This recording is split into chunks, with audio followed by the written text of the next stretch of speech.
am Shannon Sellis. I am your moderator for today, and I'm a current board member of the Chicago Sales Enablement Society, and I'm an enablement professional with a unique background in education, entrepreneurship, and sales, and I'm currently looking for my next role. I am very proud to be a creative person, right? And I like to apply it to finding innovative solutions to complex problems, improving processes for maximum productivity, and inspiring others to think outside the box when achieving their goals. That's my plug. Let's move on. All right. So the enablement space has been kind of rocked recently. I think we can all agree we're seeing a lot of green frames around lately, and a lot of changes in how enablement is able to support these revenue organizations. And a lot of people are finding themselves out of jobs and trying to figure out what their next steps are going to be. Something I noticed, especially in these last few months, is that quite a few people in my network and in others' networks are starting their own companies, providing enablement services on the side. Having been an entrepreneur myself, long story for another day, I understand the lure of wanting to work for yourself, but I also know that there are challenges. And so I thought it would be a really relevant and powerful discussion to bring on a few people that we all know and love in the enablement community to talk about this. And we're going to explore the ins, the outs, the ups and the downs of freelance enablement. Let me go ahead and click over here. Super excited to be welcoming our panelists. We have Paul Butterfield. He's the executive board president of the Sales Enablement Society. And he is the host of Stories from the Trenches. Paul's mission is to lead revenue teams through the transformation into customer-centric organizations that differentiate through how they sell rather than with price or product. I'm also really excited to be welcoming Whitney Seek. She's an accomplished learning development and enablement leader and the founder and principal consultant for the Enablement Enthusiast. Whitney's mission is to elevate the enablement function, and she believes there is nothing more gratifying than seeing tangible business results impacted by enablement programs. Our final panelist, and last but not least, of course, is Sam Lau. He's the head of sales enablement at Forethought.ai. He is an enablement practitioner that has one core mission, which is to help make the lives of his sales reps easier so they can hit and excel their quotas. He's currently in his 5th startup, where he's starting out as the first enablement practitioner at the organization, and then is going to prove the value and build out a team that becomes a core part of the go-to-market function. On today's agenda, obviously, we just went through some introductions, but we're going to get a little bit more background on our panelists. We're going to explore a little bit more about the different kinds of freelance work that they offer and the services that they provide. Then we're going to get into the meat of it and learn about the good, the bad, and the ugly. Of course, we will have a Q&A because what's a panel without it? Once again, Slido.com. Feel free to scan that weird looking QR code or just type in Slido.com and enter those numbers. They will be on pretty much every slide. We'll be able to get to them to the end. If there's a question you saw that you liked, but you didn't want to ask yourself, give it an upvote. The more upvotes, the higher the question will be, and we'll be able to answer. And then we'll wrap it up and let everybody get on their day. All right. So Sam, I actually would like to start with you, and we're going to go from bottom up here. We'd like to know about how long you've been working in enablement in general as a practitioner, when and how you started offering enablement on the side, and how often you take on these projects. Yeah, happy to. First off, thank you for having me on here. I always love to have the opportunity to share any experience I have as long as I can help other people. So I've been doing enablement, focused on it for about 7-8 years now. And I transitioned into enablement from sales. So if you add my sales experience on top of that, right around 12-13 years. I started offering enablement actually only early last year. So I've only been doing the consultant thing for about a year. And I mostly take on at max 2 to 3 projects at a time per quarter because it is an actual just side gig for me. And I do have a full-time enablement gig that I have to focus on with the majority of my time.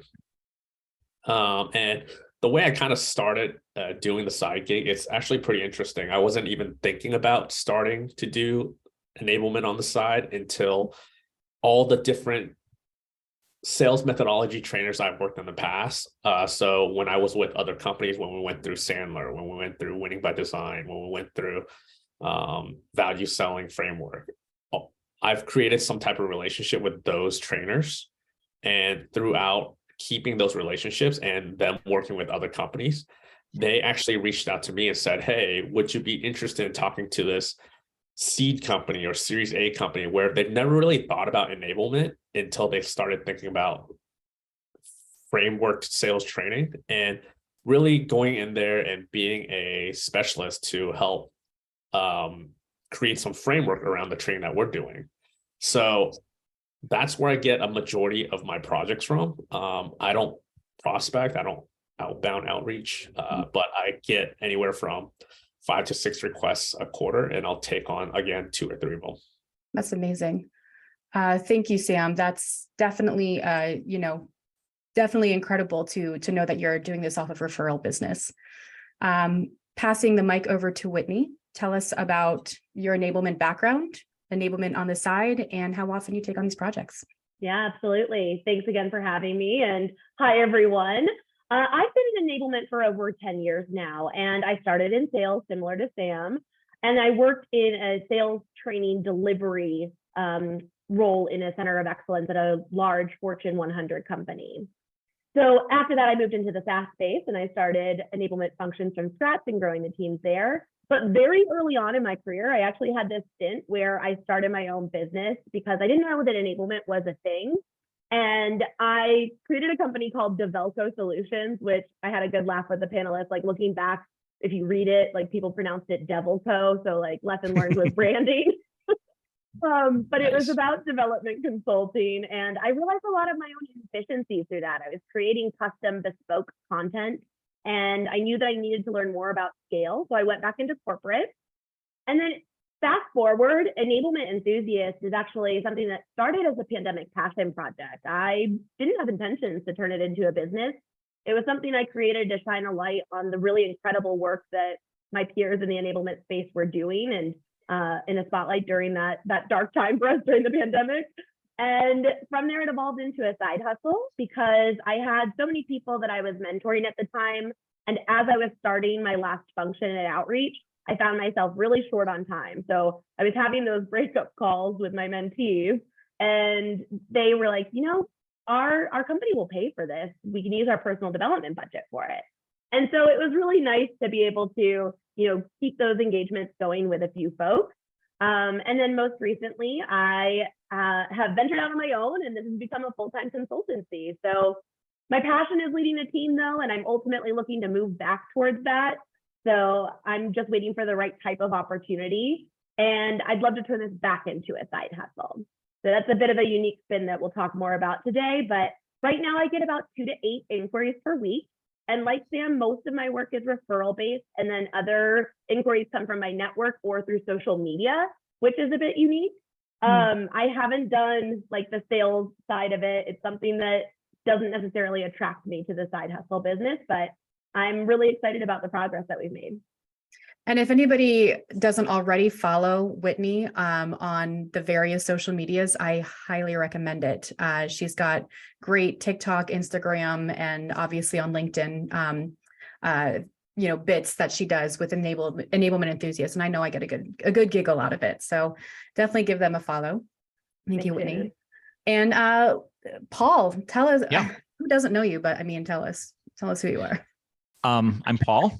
And thank you for having me join this, because I'm right now slightly different angle than either Sam or Whitney. I transitioned. Some of you probably know the story. I was a sales director on Friday and a sales enablement director on a Monday. That was a little over 10 years ago, and that was when I went in to meet my EVP of sales for my one-on-one one fateful Friday. He talked to me about this role that he wanted to create, and he wanted me to go home and think about, would I go do that? He'd seen how I was developing my sales team, because HR didn't have anything to offer. And so if we didn't take care of our salespeople, there was really nothing for them. And he wanted me to figure out how would I scale that across his org. And he gave me the weekend to think about it. And he said, if the answer is yes, bring me a 30, 60, 90. And here we are over 10 years later. And so I've enjoyed it. I've done 3 major programs at 3 different global companies.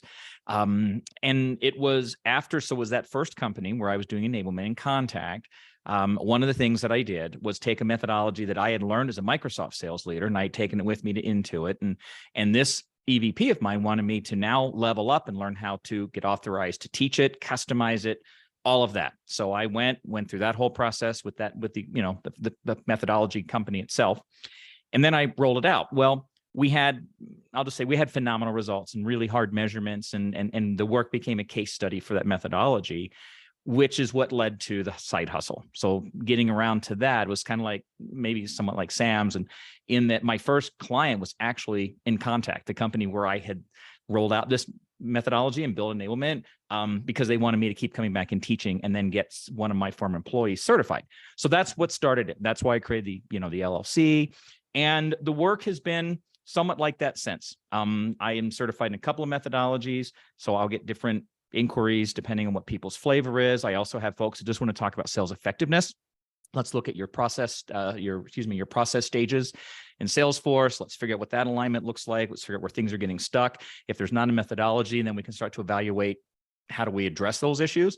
And so that's a lot of the work that I've done. And I'll be honest, I don't know that I probably get 5 or 6 inquiries during the year, but I have not had time to really take on more than that with full-time VP role the last 3+ years. So thank you, Paul. So Mhm.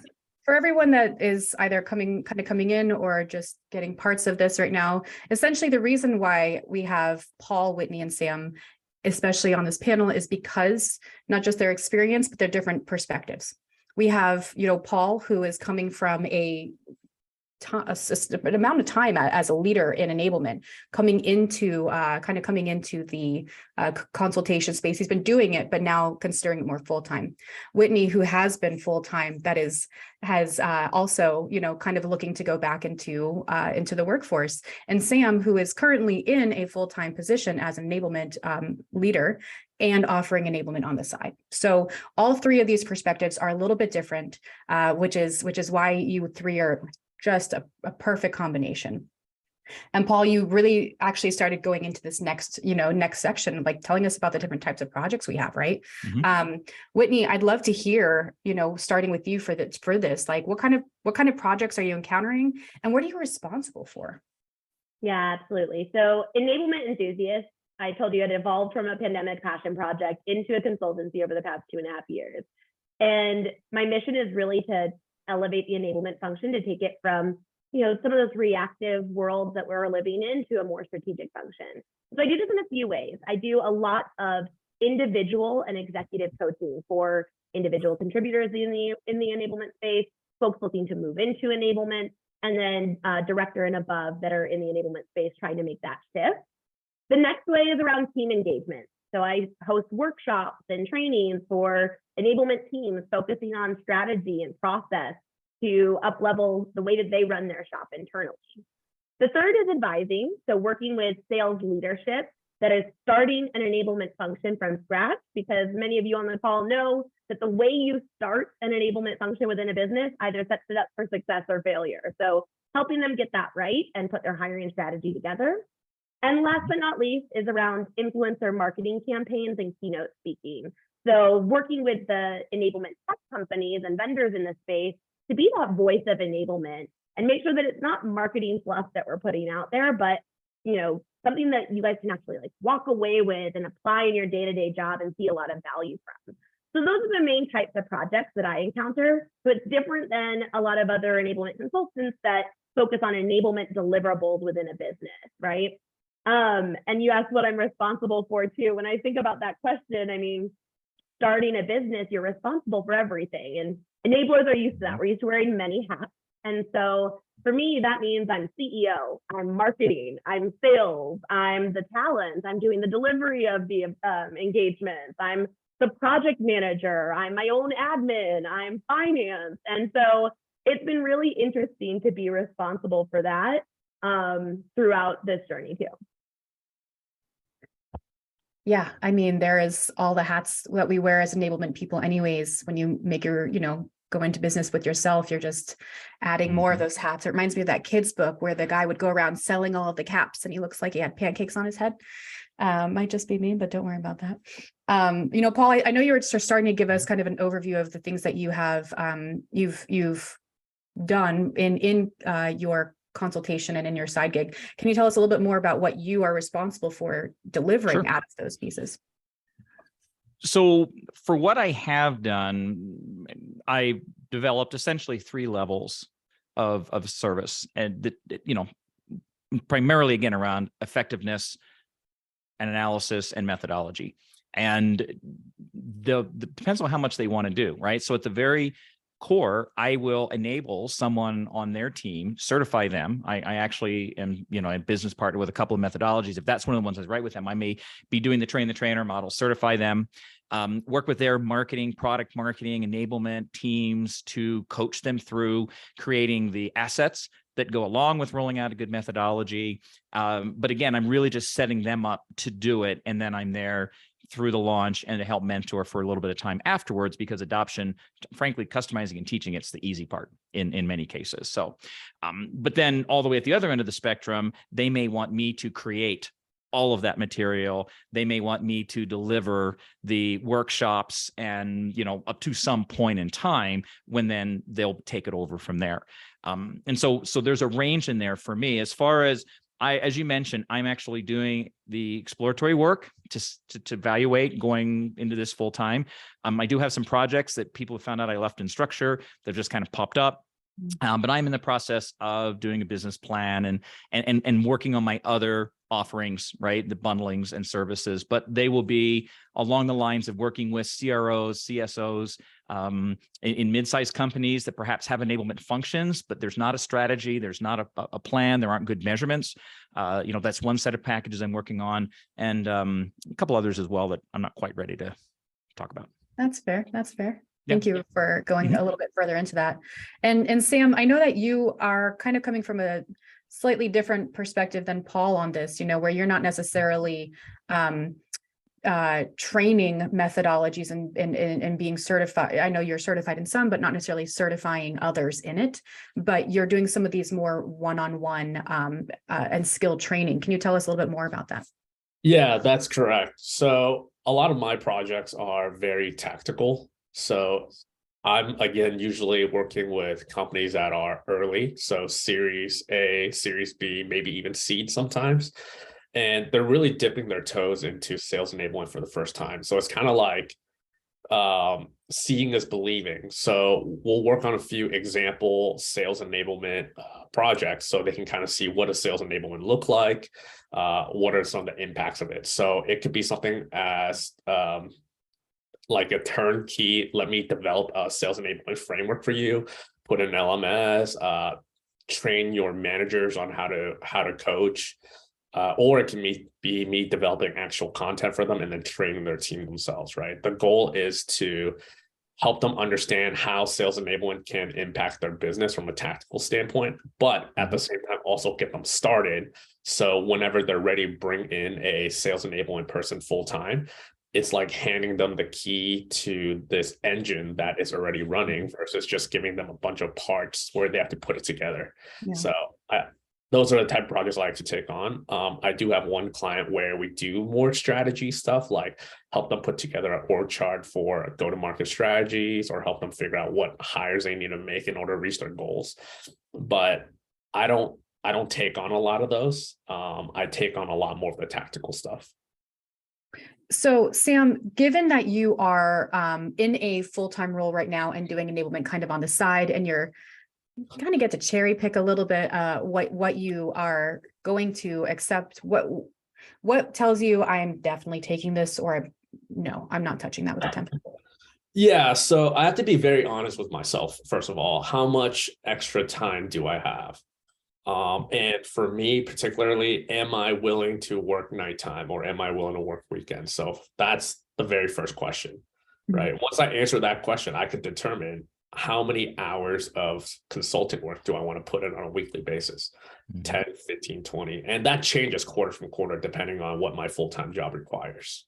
So the first thing I do before I accept any job, I don't like to just talk to the person hiring me. So that's usually the VP of sales, the CRO. I usually ask to meet with all of their frontline managers, because if I don't get a sense that they're bought into this, I won't even try, because number one, it's a waste of effort. Because they're spending money on something where I know that once I leave, they're not going to keep going, and that's not good for them. That's not good for my reputation. So that buy-in is key. I would rather turn down a project, turn down the money, if I know that the people I need to work with in the timeline that I'm allowing myself to work in that side stuff isn't going to be effective or impactful. So I'm going to pass that question over in just a moment, but Sam, kind of considering what you just said here, how I'm going to kind of take these two questions together, the accepting, declining, and then how do you know what to charge for something like this, especially if you are taking the time to get to know whether this organization is worth working with or not? Yeah, so going back to that first thought, right? So again, I have to determine what I'm okay doing outside of my full-time job. So I have to figure out what am I worth in order to put in that effort. So I have usually a hourly rate where whenever I put together a statement of work for my clients, I will tell them this is the estimated range of hours that are needed to complete this. And here are the dependencies of whether it ends up on the lower side of the range or the higher side of the range. That hourly rate has to be, number one, worth you spending the extra time to do it. And number two, cover any costs that you have. So if I'm to be honest, I look at what my annual salary is, and I just put that into an hourly wage, and then add on top of that a little additional premium, just because now I'm working weekends, now I'm working nights. That's smart. But at the same time, if I know there's a client that's a little bit more budget constraint, I might offer them a fixed cost for the project. And the way I determine the fixed cost is the very middle of what my estimated time range is. So if I say it's going to take you between 20 to 40 hours, I'll just do the fixed cost of my hourly rate by 30 in that case. And then I'll offer that. Got it. I appreciate that kind of clarification there, Sam. Whitney, I'd like you to answer this question as well. The accept, decline, and determine to charge, please. Yeah, absolutely. The accept decline concept for me is there you are. Can you hear me? Now I can, yeah. Okay. I was gonna say the accept decline concept for me is a little softer than the full qualification process that Sam described. Like, I want to feel confident that I'm going to be able to add value to the scenario and to the situation. And it's got to spark joy with me. I mean, a lot of what I do is, and why I'm in enablement is because I love what I do. And so I want that to be maintained. And then it has to fit with my life balance. So there's some time that goes into figuring out capacity planning, what I have coming up. Is it something that is worth taking on? And like declining a job, like if I think about an example of like something where I wouldn't add value, something that's a tactical deliverable, it's been a long time since I've actually been an individual contributor in the field. So it would take me a lot longer. It'd be a lot more expensive to have me do it than other consultants. So I end up giving a lot of referrals to other folks that have started consulting businesses as well, because I get those types of inquiries because my company is about enablement and folks are having to figure out exactly what I'm focused on. Regarding pricing, this has been fascinating. So I'm starting to do a lot more research in this area and learning from others on how this is done. Sam hit the nail on the head. Like, a lot of folks you'll need to understand your hourly rate. What I've heard when you're full-time versus part-time is that you want to take your salary plus 35% because companies don't cover your benefits or your healthcare benefits and stuff like that you would have full-time. But I've also heard a lot of advice that charging for hourly engagements is probably not the best move, because you'll get a lot of folks that'll want to do like a single hour, and you can't, that's just not effective. You can't get that full value. So I started to like bundle those coaching packages into like, 4, 8, 12 hours for those bundles. So that way we make sure that, we're having sufficient time together to actually make progress. And I've offered discounts for certain things, right? Like social proof as I'm getting started. or, sometimes I create a net new concept and custom package for people if it's something that really excites me and gets me out of where I am now. I'm not stuck in the packages that I've designed. I offer a lot of flexibility to make sure that it's the right fit.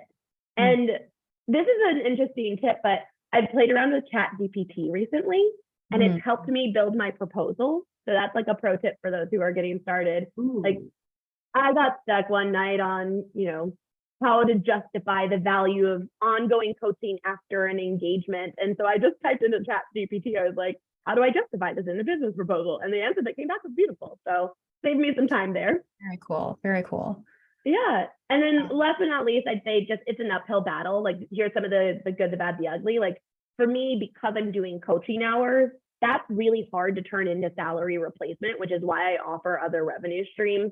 Because I'd have to be working, 40 engagements a week or 40 hours a week to make up for that. But that's why I love this as a side hustle. And I think it's, a little trip money every now and then by helping someone who's really passionate about what they do in enablement. Sign me up. Like, that's my jam.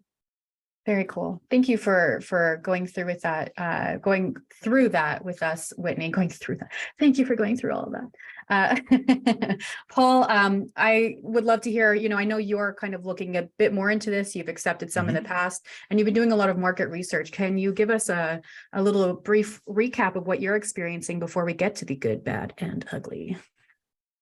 I have found that having packages, now they can be customized, but having that, I think, Whitney called them a bundle. I think of them as packages, but having those available makes it easier for people to buy.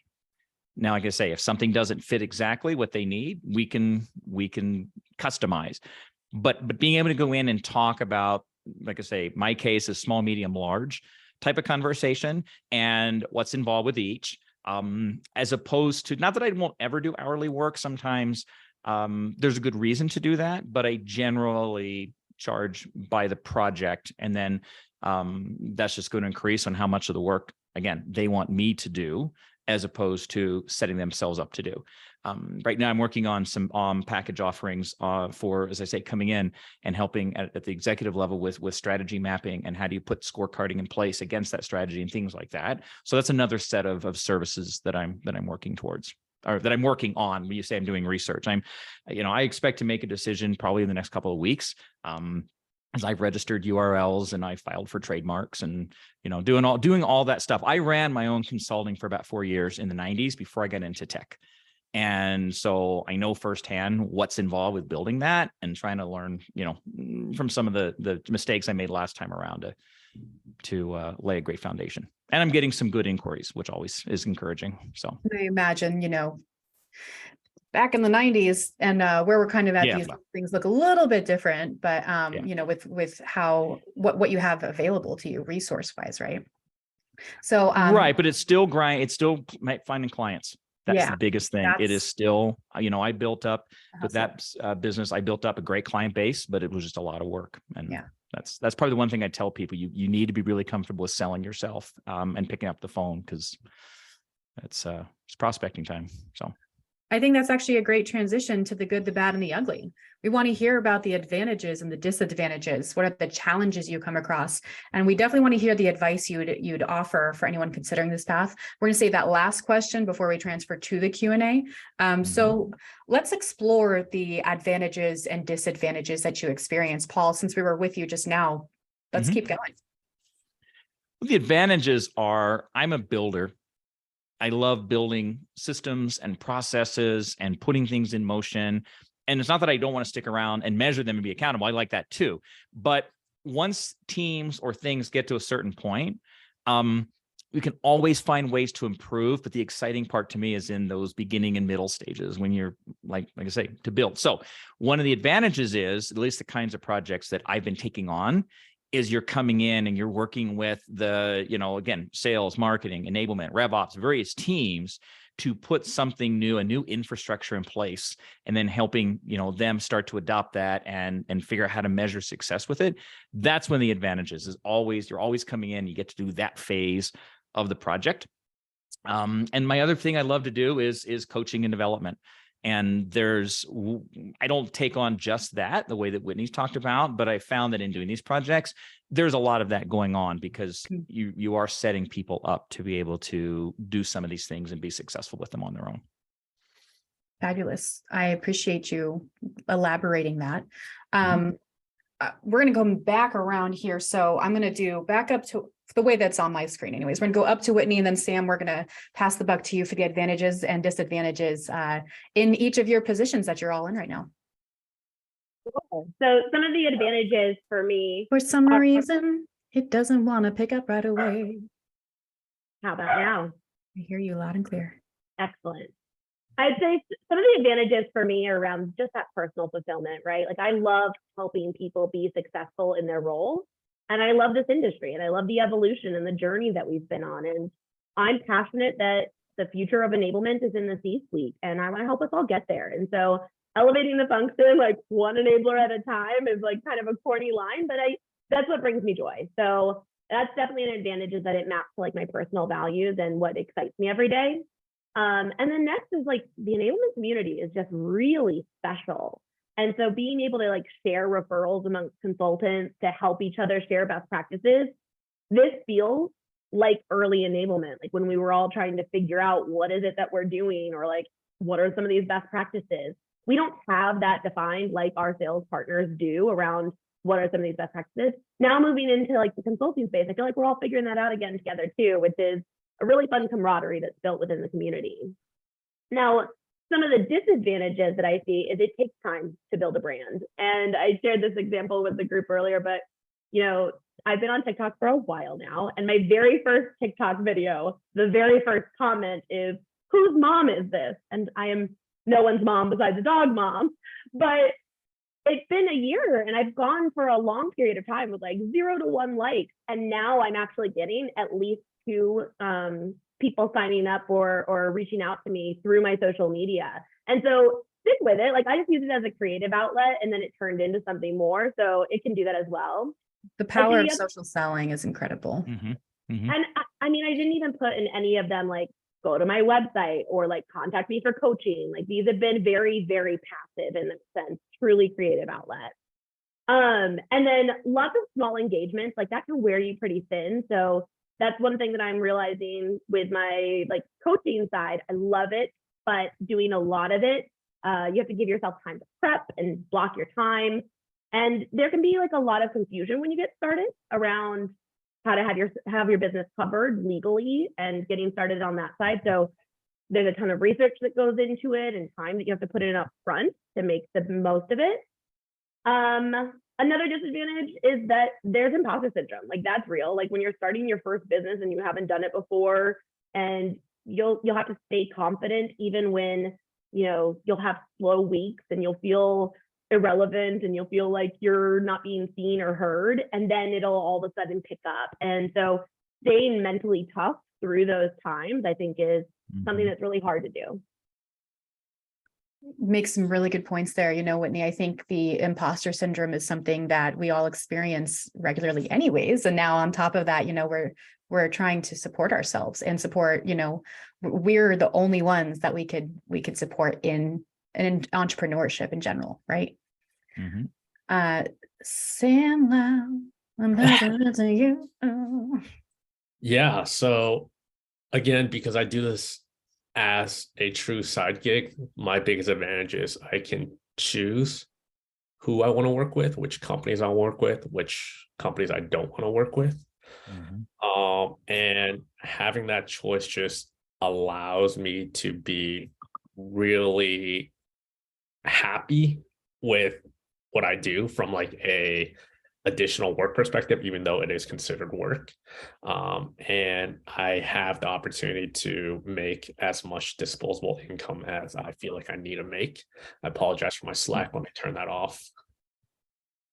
The biggest disadvantage is that because I do a lot of the tactical stuff, and again, the goal is not to just do something and leave. I do have a lot of returning customers that come back to me for other tactical things. I usually have to really, really quickly learn their business. It's like I am a new hire and I need to onboard at 5, 6, 7x the speed of their normal rep.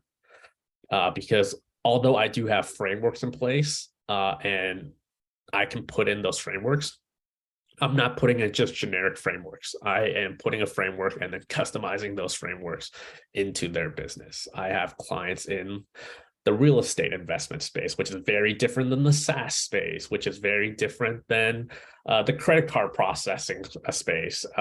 So that's really the hardest part. And it's not like I can take the same amount of time a new hire takes. Yeah. It's a lot, right? Is getting to know different businesses and industries. Like you're saying, Sam, I think considering yourself a new hire at super speed is something to consider. Is that something that you can handle? Either juggling multiple ones at once if you're full-time, or if you are like Sam is in his own, in another company where he's the head of enablement, trying to work with other new hires while being a new hire. At the same time, I kind of think it would make it for a really unique advantage because it keeps you humble and reminds you that, these are the things that your own teams could be going through, right? Mm-hmm. And before we transition to the Q&A, which we've got a lot of really great questions for, what advice would you give to anybody considering going down this path? Obviously, we've got folks here, we've had up to 50 participants at some point here. So either you're considering this or you are just here to support, the fabulous people here. Don't blame me for that. But obviously there's an interest in this. We're seeing this all over our feeds as people coming up with this. You've been there, you've done this. So let's see, whoever wants to go first. I don't even have to stay in order this time. What's your advice? I'll go. I think the first piece of advice that you got to, I can hear you now. Okay. Okay, the delay there. I think my first piece of advice is your network is your net worth. So start building that now, even when you aren't quite sure if this is something you want to pursue. It can help you in your current role, but it will help you tremendously if you decide to pursue a side hustle or move into consultancy. And then I would say feel free to start small, like try it out. I know there's a lot of organizations right now, like Dave Lichtman with Enablement has started doing part-time projects for enablers as well. And so you can try it under someone else's umbrella before you go into the amount of effort that is needed to, really invest in creating your own business to make sure that you like it first. And the last thing is discipline. This is a whole new way of working. And I had comments about imposter syndrome earlier, like self-sabotage and procrastination is really interesting and prominent versus when I was in a corporate role and had a variety of people holding me accountable. So you need to be really good at setting your own personal boundaries in order to maneuver and master this as a full-time capacity. I would say develop a really thoughtful and thorough scoping process. And make sure that it's documented, because human communications being what they are, without that, there are good chances that down the road, what you thought you were delivering or the expectations they had, that figure all that out up front, and then you modify it if you need to. But that's one piece of advice I would give, is just don't be too ready to jump in too quickly. And make sure you understand. One of the things I'm always interested in hearing from a potential client is, what outcomes are you looking for? How much have they really thought about this? And do they have measurables? I mean, maybe sometimes they're looking for advice on what those measurables should be, but at least they need to be thinking at that level if they don't already know. And that's going to help make the scoping a lot easier. Otherwise, I would also just second what Whitney said. Build your network. Put value out into the universe through your network, through other ways that are probably unique to each person on here, because as you've heard from all three of us, a lot of the work that we get comes through referrals. People have heard that I've left in structure and are reaching out to me, and I haven't really gone out and said anything yet. And so, but it takes time to build that network up. So as Whitney said, start now with that. Yeah, so going last on this question is hard because so much great advice has been given. I'll just say that in my position, because enablement consultancy is a side gig, don't don't put your main job, your full-time role in jeopardy to earn a little bit of disposable income. Make sure you have a good understanding of what you need to accomplish for your main role before you decide how much time you want to dedicate to the side thing. My first project, it was definitely a struggle. My estimated time for the scope of work I delivered to my client was higher in effort than I thought it was. And although it got complete, I would say that it was a lot more exhausting than it needed to be. I can imagine. I mean, the first project or the first time you do anything like that's new to you will always be that way, right? I think that is something to keep in mind is kind of keep your head up, coming from an entrepreneur position once upon a time to moving into kind of corporate world full time. I have to agree that, network is your net worth, which I loved. I built my meal prep business abroad because of word of mouth and, putting myself out there on social media in ways that got in front of people. But it was a lot of work to get the business off the ground and to get people into recognizing what it was that I offered. And it was a lot of time that I put into it. I ended up moving back from my full-time position into making that business more full-time. Mind you, I was living in South Korea, so I was on a visa, so I had to work other hours, but I spent 2 to 3 weekends a month traveling to markets in person, selling my food, so that people around the country would start to know who I was and start spreading that word. I'm seeing some really great key takeaways. I'm going to bump back over to the Q&A here and get us started on that. Just so everyone's aware, all of the key takeaways, all of the questions that are going into the polls, I'm going to be collecting all of them and sharing them out as well after. So just be on the lookout from the Sales Enablement Society, from Chicago Sales Enablement Society page for some of that information. Make sure you visit our YouTube for a recording of this and other sessions. But let's go ahead back real quick to those Q&As. Roll with me on this. All right, we've got some awesome questions here from someone who prefers to be anonymous. A question for the panel, especially those in full-time employment. How do the side gigs sit with your employer? Contractually, perception, and conflicts.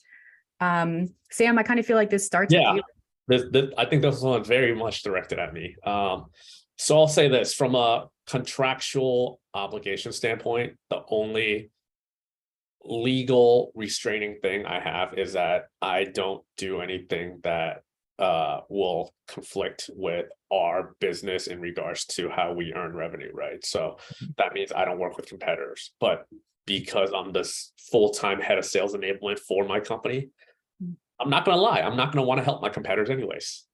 True. But aside from that, there are no conflicts from a contractual legal standpoint. I don't hide the fact that I do consultant work on the side, but I actually don't openly talk about it either, unless someone asks me, like, what did I do this weekend? Or what have you got going on? And I'll be like, hey, I'm working on this other thing. It's like a side project. I have not had any issues from my direct manager, who is the SVP of sales, but that's because I know what my quarterly metrics are. I know what my OKRs are. I know what I need to do, and I'm getting it done. If it gets to a point where my SVP of sales needs to have a conversation with me about my performance at Forethought, then I will have to scale back. But anything I do on my own time that is not creating conflict for the way my company earns revenue, I don't have a legal obligation to say anything. So kind of to follow up what you're just saying there, Sam, let's say I am in your position where I'm doing a little bit of side work here and there, or like Whitney, where, full-time at it, and I've decided I'm applying for a job. Do you disclose that in the interview process, or do you keep shut? I didn't disclose it in my interview process. But at the same time, again, there was no legal terms in my employment contract that said I can't do anything on the side. I would say a majority of companies don't have that term nowadays, but always double check. Some companies I have seen say you can't work on side gigs for whatever reason, but those are the type of companies I don't work for anyways. Fair. Mhm. I appreciate that. Would anyone else like to speak to this question? Share that, like, I'm a rule follower, so anytime that I had a question or concern, I would just ask for permission. And I don't know if that's necessary, but for me, my relationships within the business mean a lot. And so I noticed that a lot of my peers in leadership roles in my previous roles had side hustles or other jobs listed on LinkedIn or advisory positions. And so I was just trying to figure out, like, how are we doing all of that? Like, do we encourage it? And so depending on the culture, I think people think about it in different ways. Some people want you to have your passions outside of work because it makes you a stronger employee during your day-to-day, as long as there aren't those conflicts towards it. So I felt comfortable asking my boss, and I was encouraged because, you know, we sold into the enablement space too. So any enhancement in my network was actually valuable to the business too. Perfect. Paul, do you want to? Nothing. No, I have found my experience pretty much been like Sam's. Be smart. You know, somebody gave me the advice at some point in my career. If you're wondering if you should, if it's a conflict, it probably is. And it really is mostly common sense. You know who your competitors are. You know who your tertiary competitor. Just steer clear of all that. There's plenty of business out there. And I haven't seen where it's a problem. My last job when I got hired, they knew I was doing it. So that made it really easy, but I've never had an employer share concerns.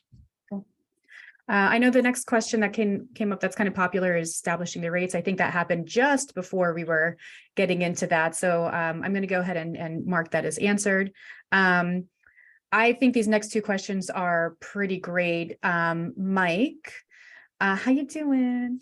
Mike asked, how do you measure or demonstrate the impact and success of your side projects? I'd love to hear any specific examples or stories you can share about this. So we were kind of starting to touch on that with, like, what are you responsible for? But who would like to share a little bit more about measuring and demonstrating the impact?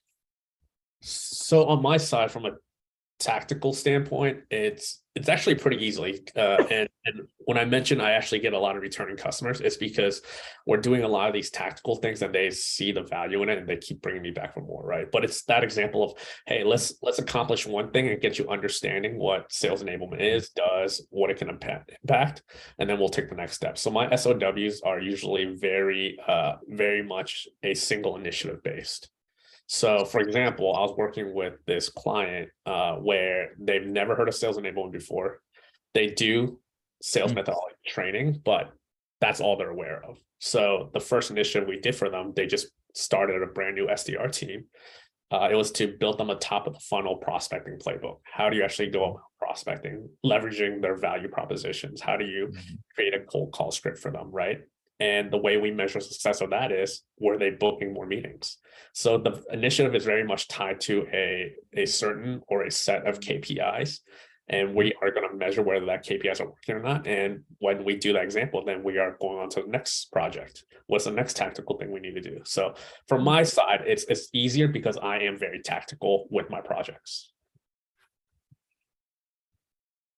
The projects that I've done have measurements built into them by design. So for example, again, I've shared the kind of work that I've been doing over the last 6 or 7 years.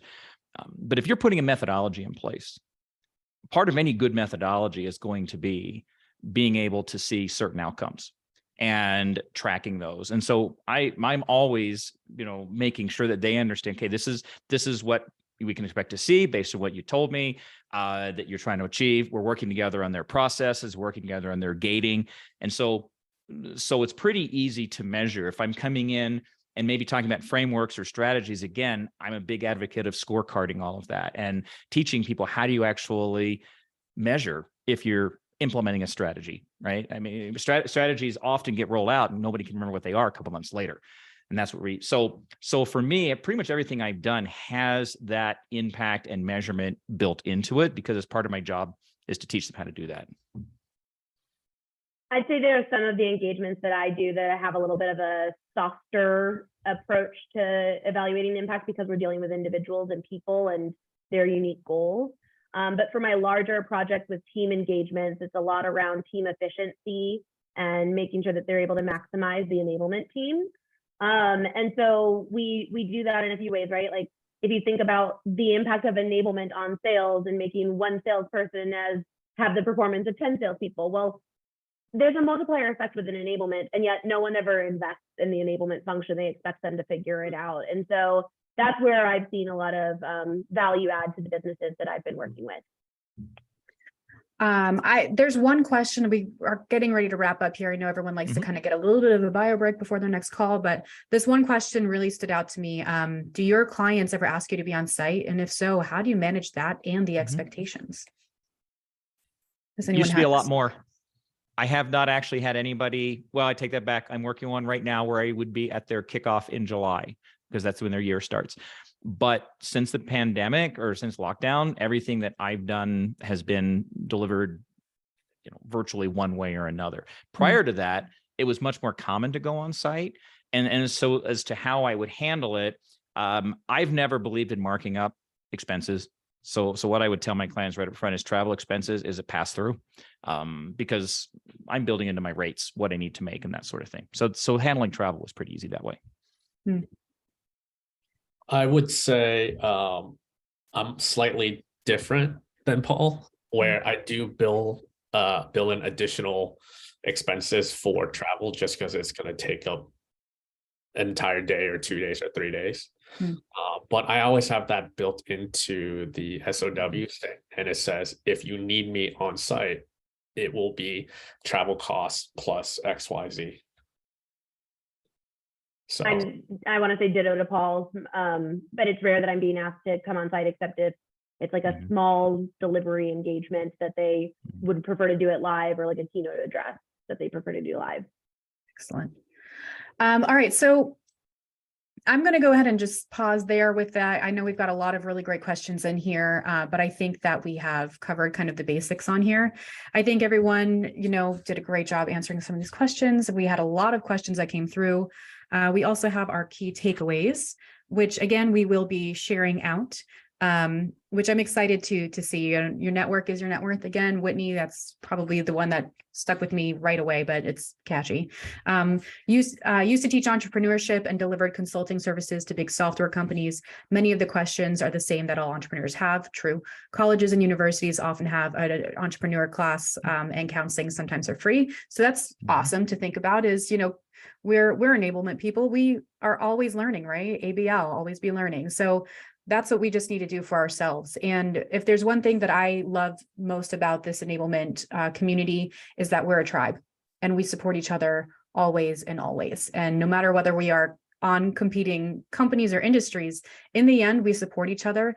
And I'm speaking for the panelists as well as myself on this, but if you have other questions or ideas, please be mindful of their time, but reach out to Sam, Paul, and Whitney, and send them a message or see if you can sneak onto their calendar. I just dropped into the chat again, everybody's LinkedIn. Once again, thank you everybody for joining today's session. Please make sure you are following the Chicago Sales Enablement Society as well as the regular Sales Enablement Society on LinkedIn. I know their website, sesociety.org, has a lot of great resources to it. Any recordings from today or previous sessions will be available on YouTube. You can literally just search for Chicago Sales Enablement Society. We are there. You will also notice that in a day or two, once I've gotten the recording and made any edits that are needed, we will have that posted as well. I hope this was a helpful session for everybody. There are too many recaps to even start on this, to be honest. I am floored with how much information we all just kind of took in. And I love seeing that there are so many people who are not just interested in potentially offering consulting or enablement services on the side, but also who are at least just here to support each other, right? With that, we got a couple minutes left. If anybody wants to come off mute, come on in. Happy to, the water's fine. But otherwise, I wish everybody a wonderful day and a wonderful week. Thanks, y'all. Thanks, Shannon. Awesome. Thank you, Shannon. Thank you, everybody.